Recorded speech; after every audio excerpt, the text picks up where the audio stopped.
Cuando Elena enviudó, el silencio de la casa se volvió tan denso que parecía ocupar cada rincón, como si la ausencia de Martín hubiese abierto una grieta que tragaba el sonido.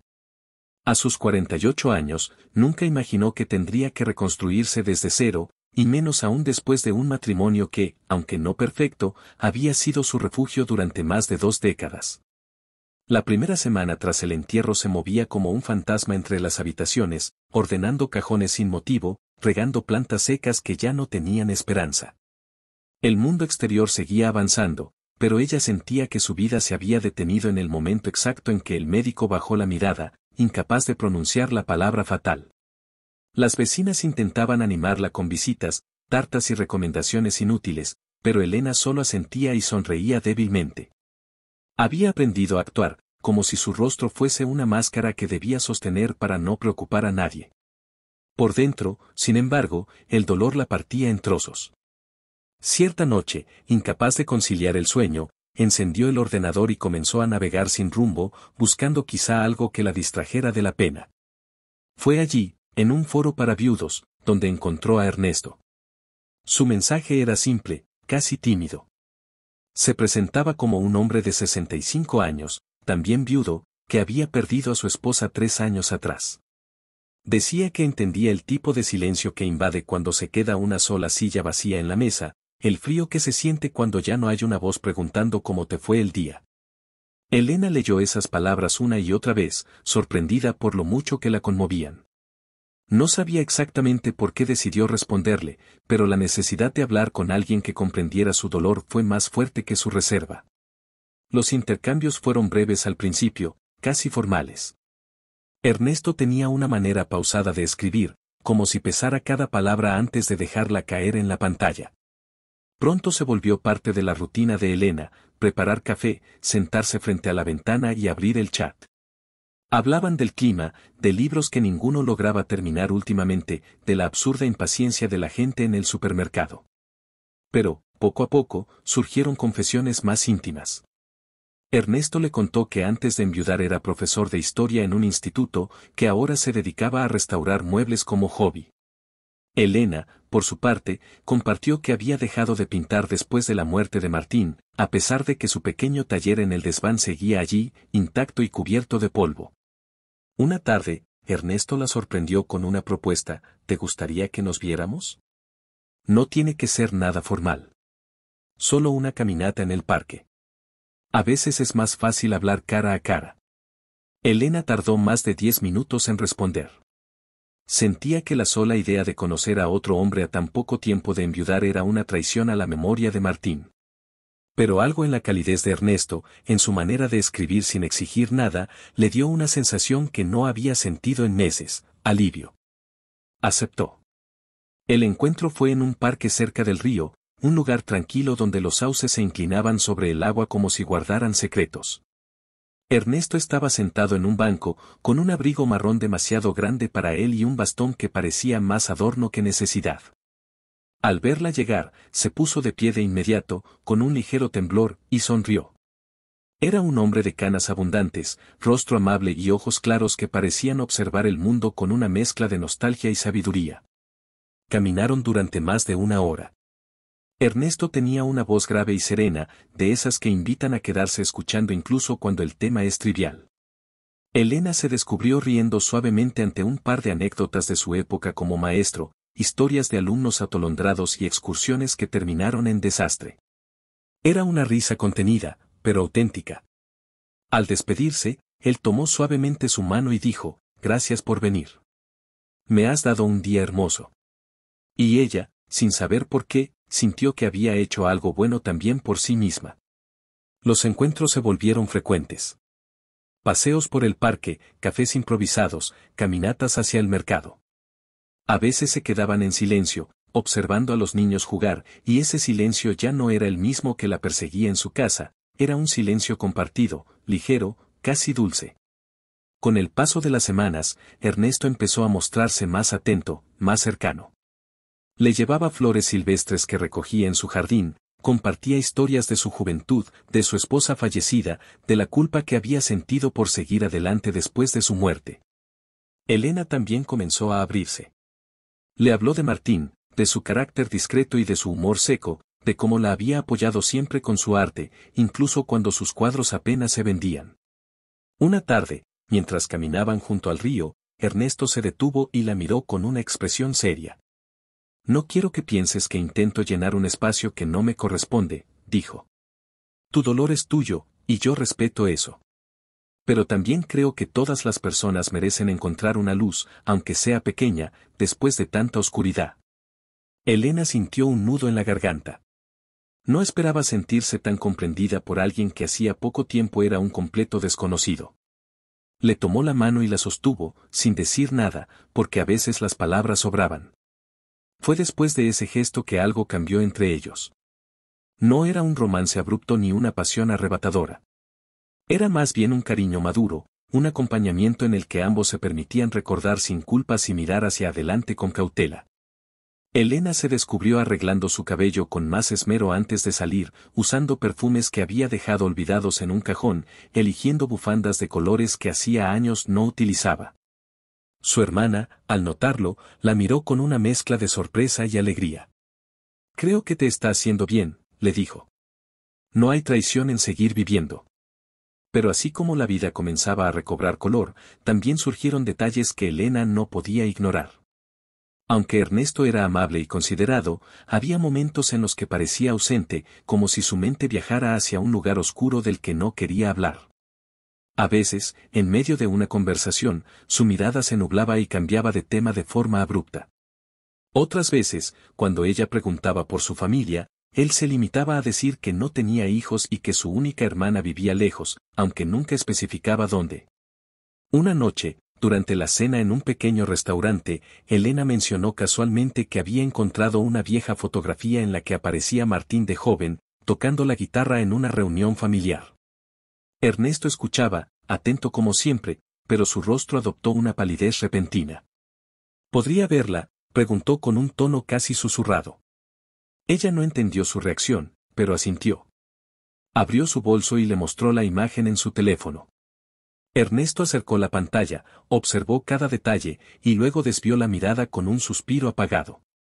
«Se parece a alguien que conocí hace mucho», murmuró. Elena quiso saber más, pero él cambió el tema con torpeza. Fue la primera vez que sintió una inquietud verdadera, como si hubiese algo detrás de su serenidad que él prefería mantener enterrado. Al llegar a casa, volvió a mirar la fotografía. Se preguntó qué conexión podía existir entre Ernesto y el joven Martín que ella conoció. Revisó mentalmente cada conversación que habían tenido y descubrió que Ernesto rara vez mencionaba su pasado con claridad. Hablaba de su esposa, de su profesión, pero nunca de su juventud. Nunca de los años antes de ser profesor. Nunca de la época en la que él y Martín podrían haber coincidido. Los días siguientes, Elena notó más inconsistencias. Ernesto evitaba ciertos lugares de la ciudad, siempre alegando que prefería caminar por zonas tranquilas.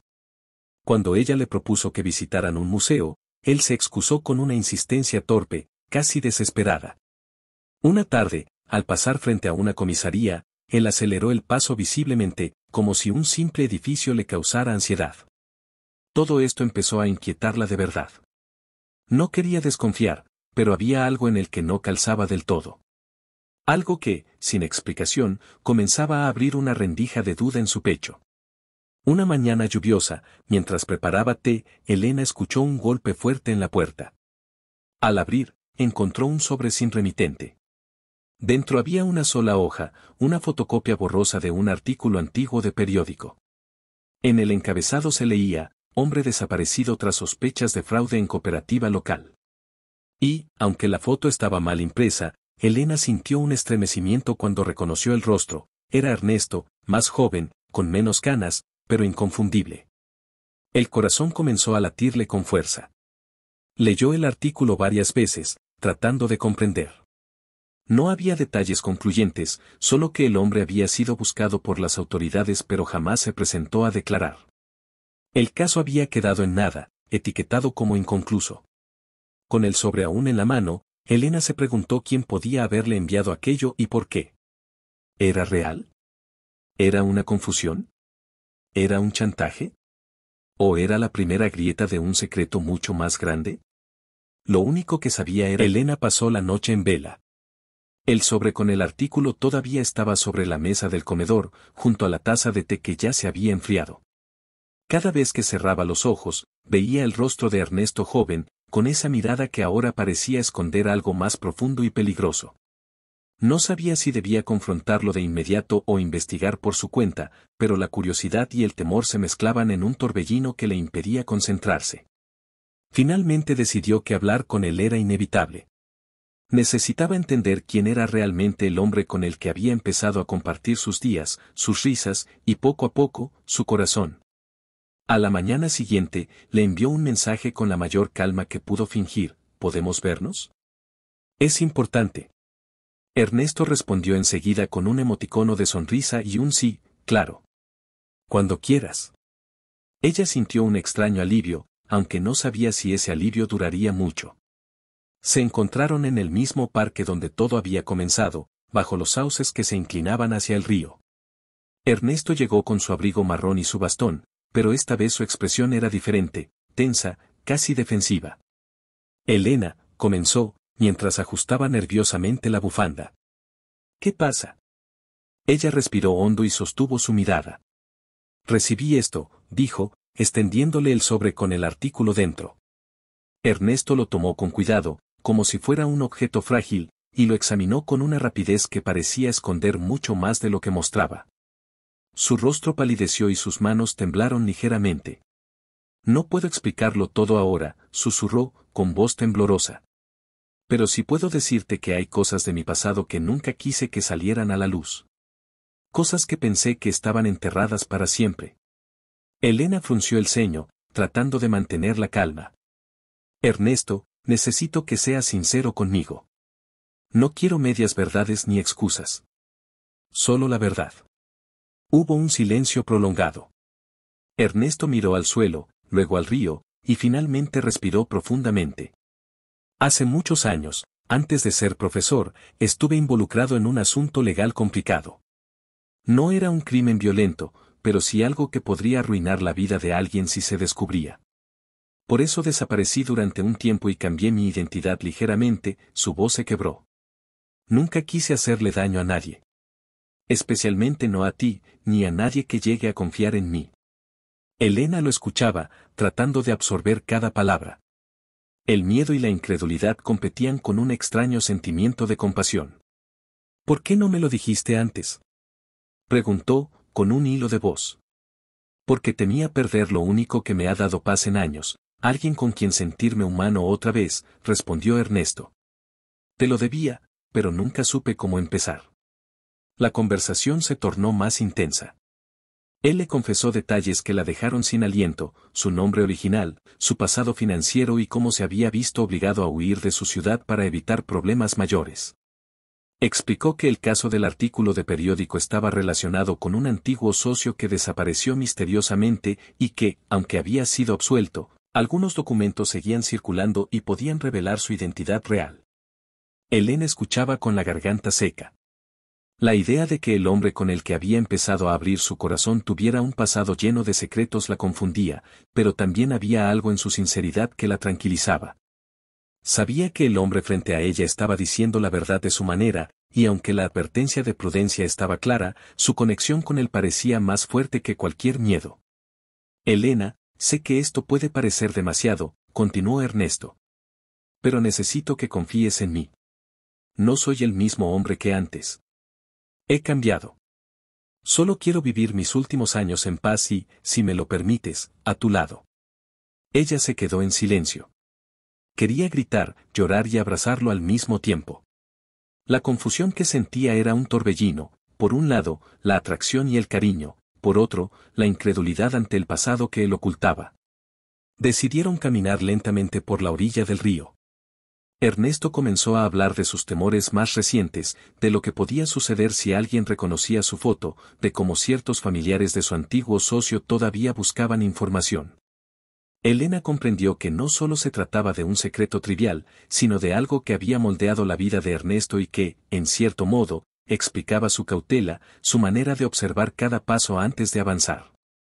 ¿Y si alguien lo descubre?, preguntó Elena, con sinceridad. ¿qué haríamos? Entonces enfrentaremos las consecuencias juntos, dijo él, con una firmeza que sorprendió a Elena. No quiero seguir huyendo. No contigo. Elena sintió una mezcla de miedo y ternura. Sabía que estaba frente a una situación peligrosa, pero también sentía que podía confiar en él. Por primera vez desde la muerte de Martín, se permitió soñar con un futuro distinto, aunque incierto. Con el tiempo, los encuentros continuaron, pero con una nueva capa de precaución.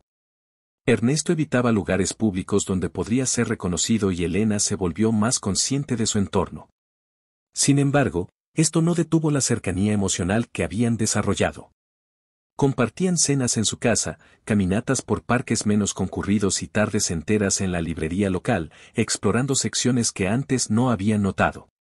Cada pequeño gesto, cada sonrisa y cada conversación profunda reforzaban un vínculo que, pese a los secretos, parecía más genuino que cualquier otra relación que Elena hubiera tenido desde la muerte de Martín. Una tarde, mientras estaban en el taller de Elena, Ernesto la ayudó a desempolvar sus pinturas y a reorganizar el espacio. Elena, que hacía meses no tocaba un pincel, sintió una emoción que creía olvidada. Pintó un retrato de los sauces junto al río, y Ernesto la observaba con admiración, comentando cómo la expresión en sus ojos mostraba más de lo que las palabras podían transmitir. Esa tarde, mientras la luz del atardecer entraba por la ventana, Elena comprendió que, pese a todo, había encontrado a alguien que la entendía y respetaba sus silencios. Sin embargo, la tranquilidad no duró mucho. Una mañana, mientras Ernesto estaba en la cocina preparando café, Elena escuchó un golpe en la puerta. Al abrir, encontró a un hombre con rostro serio y traje oscuro. Se presentó como abogado y, tras unos minutos de conversación, le entregó documentos oficiales relacionados con el caso antiguo de Ernesto. Resultó que ciertos trámites legales habían quedado pendientes y necesitaban su firma para cerrar definitivamente el expediente. Elena lo miró, confundida y preocupada, y luego miró a Ernesto. Él suspiró profundamente y le explicó que, aunque la situación era estresante, era la oportunidad de cerrar un capítulo que lo había perseguido durante décadas. Juntos, revisaron los papeles, firmaron lo necesario y se aseguraron de que todo quedara legalmente cerrado. Esa experiencia los acercó aún más. Ernesto se mostró vulnerable y humano, y Elena se dio cuenta de que el miedo que había sentido antes no era más que la protección de alguien que había sufrido demasiado. Su relación, aunque marcada por secretos del pasado, ahora tenía una base sólida de confianza. En los meses siguientes, Elena y Ernesto continuaron construyendo su vida juntos. Aprendieron a disfrutar de los pequeños momentos, desayunos con pan recién horneado, caminatas sin destino, tardes de pintura y conversaciones que podían durar horas. La sombra del pasado de Ernesto seguía allí, pero ya no era un obstáculo insuperable, era una historia que habían enfrentado juntos y que, de alguna manera, los había unido aún más. Elena también comenzó a reconectar con su propio pasado y con su arte. Pintaba con una libertad renovada, inspirada por la presencia tranquila de Ernesto. Sus obras empezaron a reflejar colores y emociones que hacía años había olvidado. El dolor por Martín seguía existiendo, pero ahora se mezclaba con una sensación de renovación y esperanza. Una noche, mientras cenaban a la luz de las velas, Ernesto tomó la mano de Elena y le dijo: «Gracias por no huir. Por quedarte a pesar de todo». Ella sonrió y, por primera vez en mucho tiempo, se permitió sentir que la vida podía ofrecer segundas oportunidades, incluso después de la pérdida y la traición del pasado. El secreto que había dejado a Elena sin aliento ya no era una amenaza, sino una prueba de la fortaleza de su vínculo. Cada día que pasaban juntos reforzaba la idea de que, aunque la vida puede ser impredecible y llena de sorpresas dolorosas, también puede regalar momentos de redención, comprensión y amor inesperado.